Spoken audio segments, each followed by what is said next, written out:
So as I said, it was a common theme across our whole circle around vision and strategy.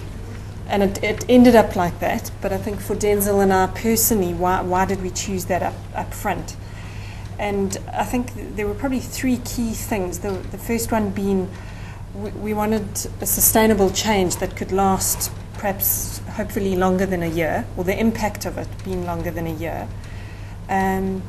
And I think it needed to be something real that people could relate to, and that there was a level of collaboration, because Denzil normally says this, but he gives background around how the school had some of this in place, but it was very much a non-collaborative process. And so I think it was amazing to see teachers and parents, other people get involved with that and really appreciate that process. And then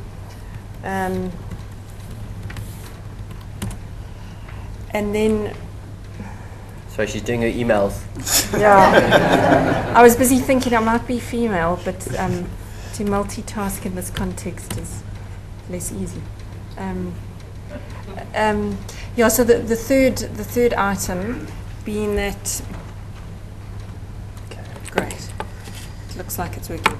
The third item being, I never will forget one of the teachers' faces when we actually introduced, and Denzil and I started to open this up as a conversation with the teachers. And he had been there for a length of time and had been involved with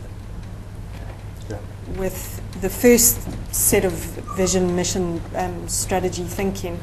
And when he actually looked at what they had, which hadn't been collaborative, he looked at it and his face just dropped, going, I can't believe it, we've possibly achieved one thing.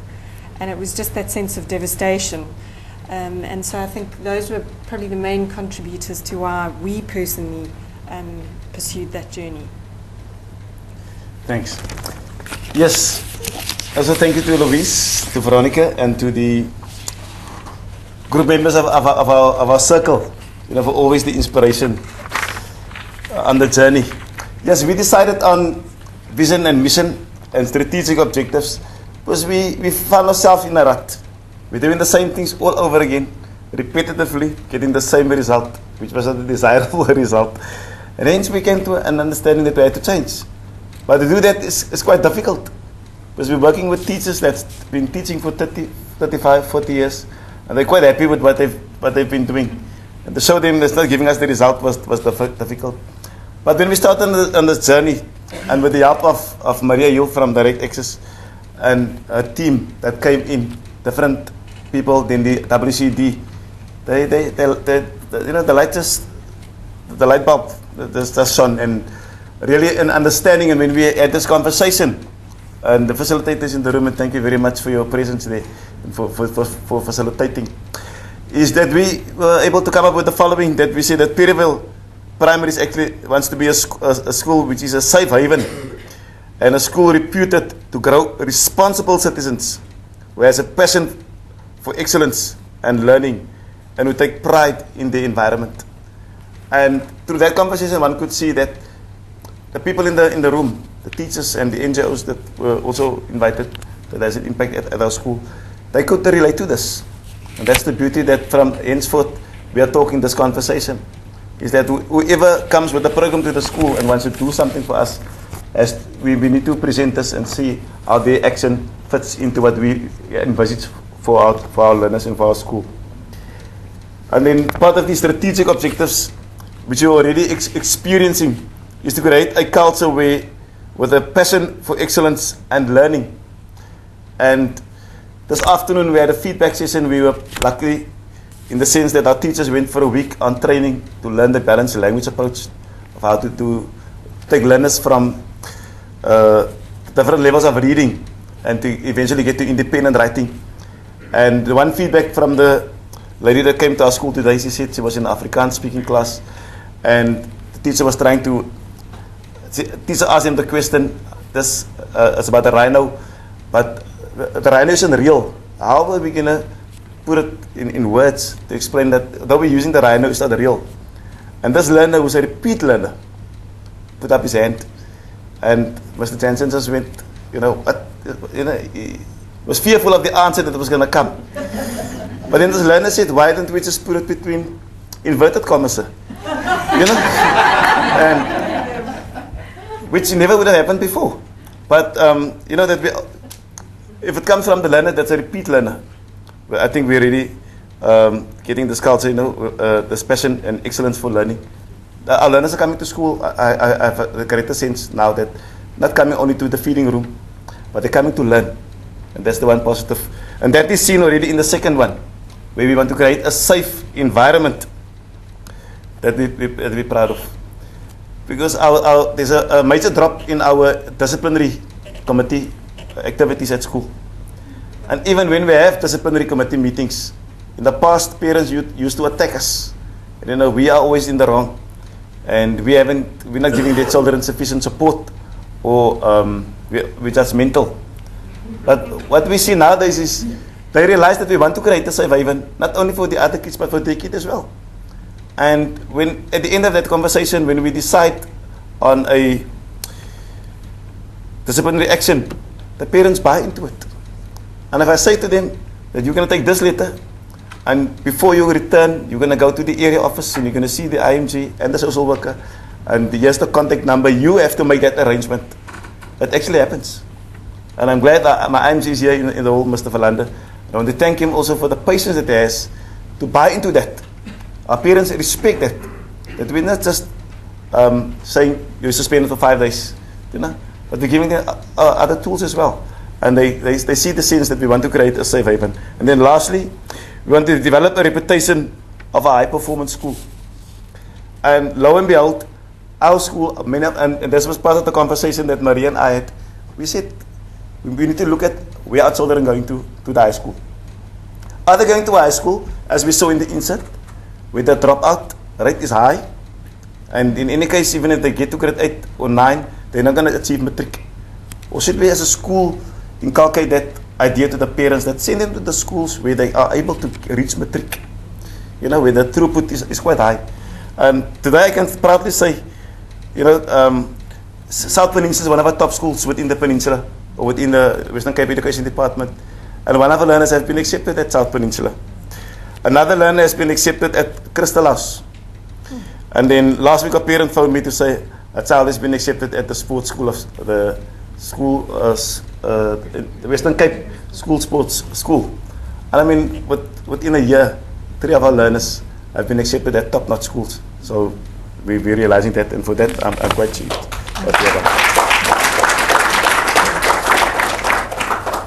I'm chipping in on this. Also, just to express my impressedness of Denzil is on the second one. I think it was about 3 years ago, 2-3 years ago, he was saying about, was it 30%, there was about a 30% incidence of kids staying out of class, but you're pretty close to 100%. It's like 3 or so. And so I could be getting some of my numbers wrong, but I think that's amazing. And part of that is actually around having a policeman full-time.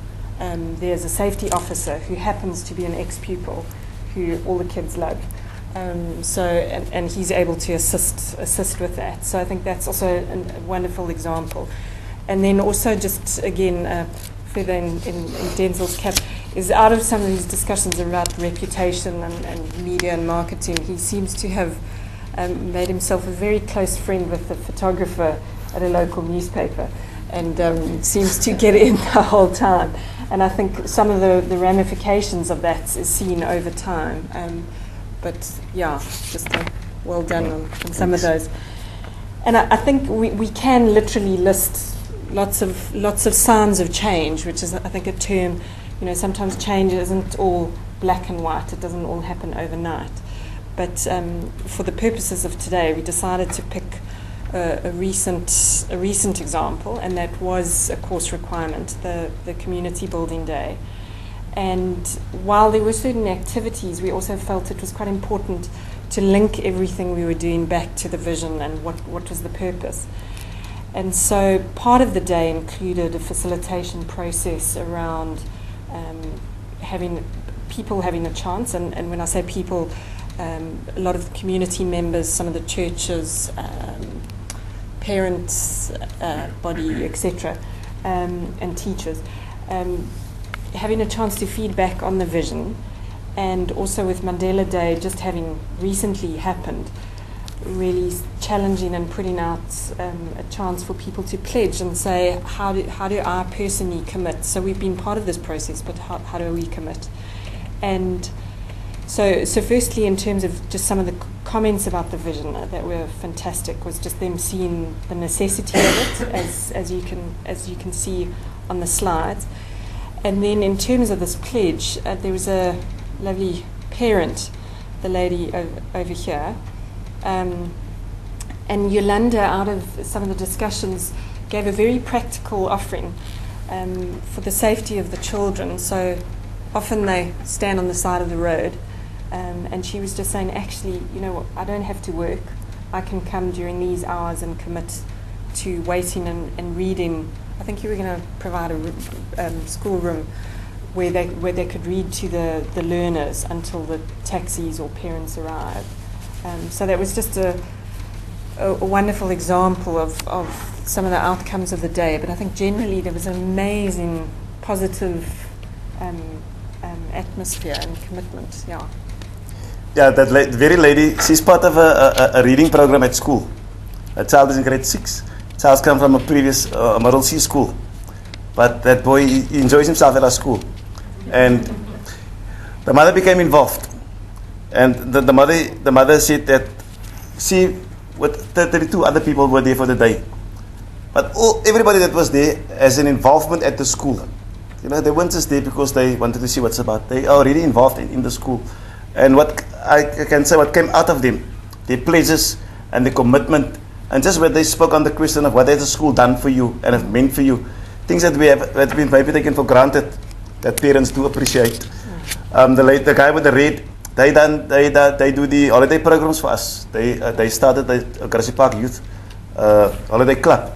So during the holiday seasons, they come 1 week from the morning till the evening with meals, and the learners or the facilitators that's part of that holiday club is ex-learners, and they've proven themselves to be trustworthy to be left at the school. And when I pop in there to see how things are going, that's all organized and structured. So that's beautiful. I think the next slide just speaks about the signs of change and the things that are happening at school. And as I think my facilitator for the vision and mission, yes, Jen told me one day, what are you now doing to get the message out there? What am I doing to get the message out there? And I listened. And lo and behold, things work out, because I got a friend, well, I realized I had a friend who's in the media, and he works for the local paper and is always looking for good news stories. Because that is his aim. He's just looking for, he doesn't want to speak about crime. He wants to speak about the good news stories. So I said, I'll give you a good news story every week. So, yes, it takes time. It takes time. But I mean, just an example. There was one day we had an incident with one boy, and then his parent came to school and she said to him, sir, I'm so sorry to be in this office today. Sy praat in Afrikaans. Sy sê, meneer, ek is nou so kwaad om in die kantoor te wees vandag. Okay, he understands English. So I'm so cross to be in the office because this youngster, 2 weeks ago he was in the reading competition, he was in the newspaper, and the people at church told me that your son is doing beautiful. And now you're calling me for a misdemeanor. And I thought myself, the parent, what instills within them, the pride to see the children in the news media, and the activities, the positive stories that they are busy with, that the community out there appreciate. And hence this drive, and I think, thanks for that. So now we said, in fact, next week there's going to be a nice article, I don't know how it's going to come out.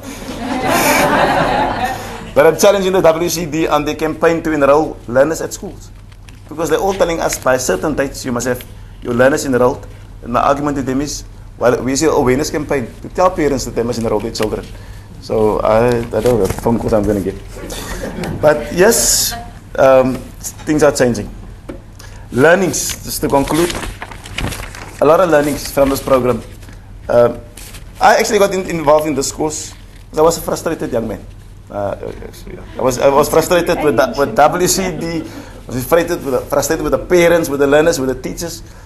And a friend of mine from Kennemeyer went to these Partners for Possibility sessions, and he took me along. And I went there about for a year, and I learned a lot. And I said to him, now when am I going to get a business partner? He said, no, be patient, be patient. Eventually that opportunity came, and I mean, I remember when I went for that first meeting, I thought, now who are they going to give me as a business partner? And I think Maria was the only female at that session, if I'm not mistaken. I thought to myself, why must they give me a woman? But they could have given us a better choice because the staff loves it a bit.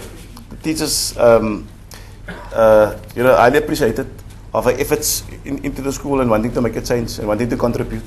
And the manner that she came in, it's not easy for outside people to come in and dictate to teachers, or to prescribe or suggest. But I really want to say to Direct Access, carry the message over for availing Maria to be part of the project. And I always say that I realize a scope of work is a lot, but whenever she came to school, she was present. That was always amazing for me, and I learned from that as well. So yes, I got a listening partner. I see the value of that time for thinking process as well. The creating a thinking environment and ask incisive questions. When there's an issue and you have to ask certain questions, then you have to ask it. There's no way running around the incident or the issue. And we ask those questions that need to be asked so we get clarity and understanding and the way forward. And then lastly, better contracting people to tap into their gifts and skills. On Monday coming, Africa Jam is coming to our school, and they are prepared to adopt a community project, the garden at our school. And there's a lot of things have happened since I've changed my viewpoint of what my function is. And through the program, the lessons that I've learned, we've been able to. Previously we couldn't understand why people don't want to support the school. Now we don't want to stop them, but we have a lot of people coming with positive things to the school and behavior modification programs with the grade 5, 6, and 7 learners. And it helps a lot with the discipline. And the teachers are quite chuffed about it. But just to conclude, I was for 2 days, I was with the grade 7s. And I said the first day, I walked around and I said to the girls, you're all wearing these ponytails, where's the plate today? But I'll have a look tomorrow. And then the next day, I think that was 2-3 days ago, there was a number of girls came with plate today. And I reminded them, I said, I see a few of you have responded, thank you, you look beautiful. And I affirmed them. And the next day, more of them. For grade 7 girls. It was just amazing how they responded to that request. So yes, my view of looking at the school and the learners and the parents and the teachers have changed. But I think that was for the better for the school. Thank you.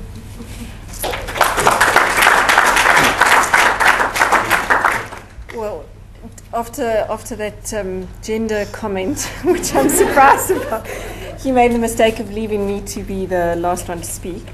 But I'll be nice to him. I think just quickly on my side, I think there were certain practical tools, like I really valued time to think, because I work in delivering quite a bit of change in my organisation, and that was just a very practical tool to add to the tool set.